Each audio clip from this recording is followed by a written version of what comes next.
Me ne është Jeta Jusufi, trajnere e Pilates, me të cilën edhe do të flasim rreth Pilates, disa praktika, do të na tregoj disa këshilla, mirë se erdhe.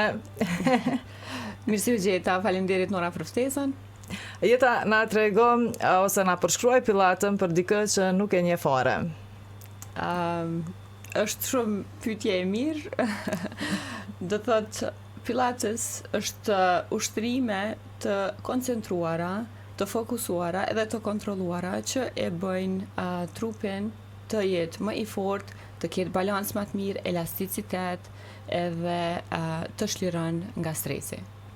Cilat janë disa nga përfitimet kryesore fizike nëse praktikojmë Pilaten?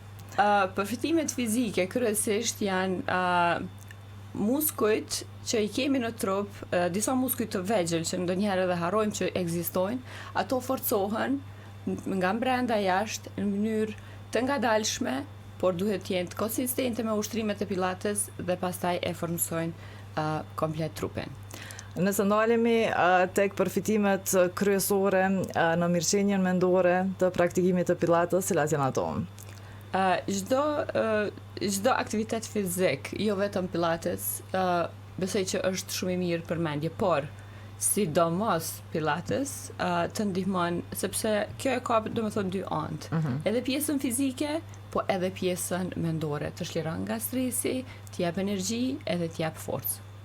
Jeta, çfarë dallon Pilates nga forma të tjera të stërvitjes? Nëse për shembull bëjmë një krahasim me jogën apo diçka tjetër. Është pak më ndryshe se sa gjitha tjerat, po edhe me jogën, se shpesh herë e ngatrojnë me jogën. Pilates më shumë fokusohet në muskujt e vegjël edhe në forcimin e tyre. Është pak si flow, ka domethënë mënyra të ndryshme të Pilates, por nëse e krahasojmë me jogën, ka shumë gjëra që janë të përbashkëta ose që janë të ngjajshme, por yoga është pak më spirituale. Për kë rekomandohet më shumë Pilates?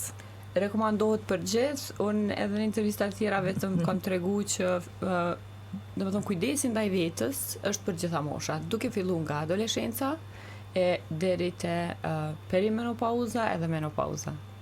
Si e përshtatni një seancë të Pilates me njerëz të cilët janë duke kaluar ndoshta një kohë të rehabilitimit, të problemeve me nyje apo të dhimbjes së shpinës? Si e përshtatni një seancë? Në klasat tona, në studion tonë Jetë Pilates, ka çdo herë modifikim të ushtrimeve. Për shembull, është grupi ekzistues edhe vjen dikush që është e re, hera parë që bën Pilates, çdo herë kemi kujdes që t'i themi mos t'i bëjnë gjitha ushtrimet ose deri në sa numër të shkon e tjera për me pa se si është progresi, pastaj ngadal edhe lëshohet. Sa shpesh dhe për çfarë kohe mund t'i vërim ndryshimet në trupin tonë pasi të praktikojmë Pilaten?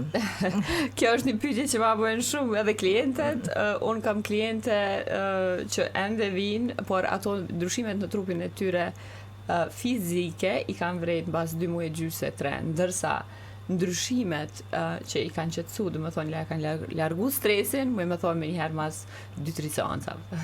Të kemi parë Jeta që organizon seanca edhe në Bregdet. Më duket një atmosferë shumë e mirë, një të kohë, ushtrime edhe kënaqësi. Një kombinim shumë i mirë, ndoshta edhe për ata që për herë të parë fillojnë Pilates. E vërtet, ne studia jonë po organizon retreat, kemi fillu prej majit këtë vit, edhe pse vitin e kaluar kemi pas edhe shumë organizime në natyrë. Na pëlqen kur është koha e mirë, domethënë të lidhemi edhe me natyrën, ndërsa retreatat që i kemi bërë kanë qenë në muajin maj në Halkidiki, Greqi dhe tash vonë në qershor kemi qenë në Vlorë në Shqipëri. Retreatet janë të një formatit të organizuar, ka një program të veçantë, duke përfshi edhe kuptohet Pilates, yoga, meditim dhe aqua aerobics. Domethënë është një pjesë ku ne dojmë t'i japim rëndësi secilës pjesë të lëvizjeve që të kalojmë sa më mirë, po ashtu ka edhe lojra, edhe challenges të ndryshme që me bë pak më fun, domethënë pak më mirë me qenë edhe atmosfera.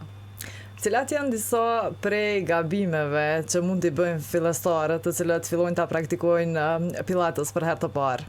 Është shumë e rëndësi me pas trajnerën profesionale edhe me pa kur të filloni me ushtrimet të mos bëj gabime në mënyrë me u lëndu. Do të thonë, e vetmja pilates është që ka përqindjen shumë të vogël ose fare të lëndimeve gjatë ushtrimeve. Po, a mund të praktikohet vetë në shtëpi për gjithë ata të cilët ndoshta nuk kanë mundësi? Po, gjithsesi mund të praktikohet edhe në shtëpi, mund të praktikohet kudo që jemi, vetëm ta kemi një mat me vete, ose ka edhe ushtrime që mund të praktikosh edhe ti këtu në radio. Do të thonë, ulur, po disa ushtrime të qafës edhe të shpinës për posturën për me qenë më drejtë.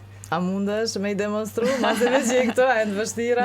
Nëse doni praktikojmë bashkë. Po, perfekt. Atëherë, shkojmë njërën dorë e qesim anash, edhe tjetrën e mbajmë veshin, edhe afrojmë pjesën e qafës e zgjasim, edhe e mbajmë për disa sekonda, edhe e vrim këtë pjesën këtu që në adem, edhe pashtu edhe qafa. Dhe thonë zgjatën muskujt. Kthehemi në anën tjetër, edhe anën tjetër e shlirojmë. Pastaj mund të shkojmë me duar, lart, sa të mujna lart, edhe i zgjasim sa më shumë, kokën drejt, edhe këtu presim disa sekonda, zakonisht shkojmë kështu. Pastaj mund të bëjmë edhe vetëm lëvizje të qafës, në mënyrë që më na u liru pjesa e qafës, edhe normal bëhet edhe me frymarrje. Pastaj shkon poshtë, derisa të prek mjekra deri te qoksi, edhe shkon lart, sa të mundet deri lart. Sa herë në ditë me i praktiku? Nëse për shembull e ke orarin e punës, zakonisht është 8 orë, është mirë me bë të paktën 2 herë. Nëse ke problem do të thotë me qafë dhe me shpinë. Nëse i praktikon këto ushtrime, atëherë është pak e shliron edhe qarkullimin e gjakut në pjesën e qafës, se të ndoset qafa kur rrin në këtë pozitën çdo herë ulun.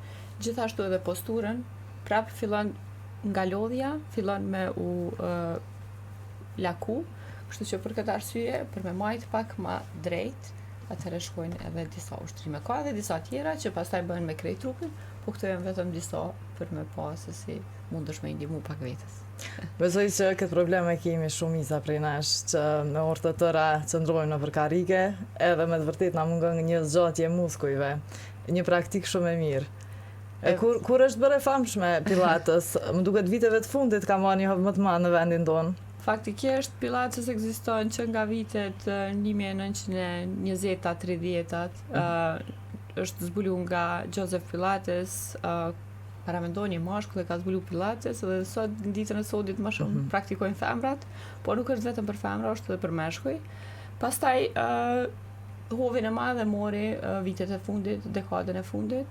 Unë që 10 vite mire me Pilates praktikoj, kështu që këto vitin e fundit vetëm edhe i kom hapë studion që e kam në Pejton edhe të rruga C.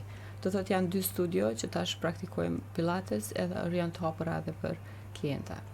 Nëse ndalemi tek matja e progresit në Pilates, cilat janë shenjat apo cilat parametra i ndiqni? Duhet të ketë stërvitje, ushqim të mirë, ecje më pas? Është shumë mirë nëse Pilates e kombinojmë me sporte tjera apo me aktivitete tjera, kuptohet me ushqime gjithsesi. Unë besoj që është një stil i jetës që ti e krijon kur praktikon Pilates, sepse Pilates nuk shkon vetëm vetë e pastaj të mos kujdesemi për ushqimin. Kjo shkon domethënë si pako, që duhet të kujdesemi për ushqimin, të kujdesemi edhe për vetën mirëqenjen tonë. Në këtë mënyrë, pastaj veç fillon me na u kriju një kulturë ndryshe në jetën tonë, që e shohim se çka është e shëndetshme dhe çka nuk është e shëndetshme për neve, gjithsesi kjo është zgjedhje e secilit edhe mundet me pa pastaj rezultate shumë shpejta. Ju si trajner edhe shihni rezultatet tek ata që vinë tek ju, na tregon si ndihen pas një seance, në përgjithësi. Me tregu drejtën pas seancës parë, çdo herë kanë dhimbje të muskujve, që është shumë normale, nëse nuk ke bërë aktivitete, fillojnë muskujt, domethënë lëvizjet, po sa herë kanë edhe tregojnë që kanë dhimbje të muskujve, kjo është domethënë një indikacion shumë i mirë se e sheh që ata muskuj po zhvillohen. Kështu që pas seancës së parë, çdo herë kanë dhimbje të muskujve, kur vinë seancën e dytë, tretë, ajo fillon domethënë veç me u largu. Me ushtrime tjera ato muskujt veç largohet ndezja e tyre. Për gjithë ata që friksohen ndoshta, fillojnë diçka të re, e kanë në mendje, cila do të ishte një këshill nga ju? Nuk kisha me thonë frikson ose diçka tillë këtë fjalë. Frikson nuk e kisha marrë se nuk është diçka shumë e madhe ose shumë ndryshim. Ushtrimet që janë pilates duken shumë të lehta kur i shef, sidomos në video ose kur më shohin mu klientët që unë po i demonstroj, po kur fillon me i praktiku ato ushtrime, atëherë e sheh se wow, nuk qenë ka dha që lehtë. Do të thotë duhet fokus, duhet balancë, duhet edhe kontroll. Gjitha të mirat në një vend. Jeta diçka tjetër që kemi lënë pa përmend në lidhje me pilates, në lidhje me këto aktivitete fizike shumë të rekomanduara. Unë vetëm ju kisha rekomandu të gjitha vajzave edhe grave që të praktikojnë sa më shumë pilates, edhe të jenë të vetëdijshme për trupin e tyre, për mirëqenien e tyre, e sidomos për shëndetin fizik dhe mendor. Falenderoj shumë që gjete kohë të jesh sot në mëngjes me ne. Faleminderit për ftesën, ishte kënaqësi.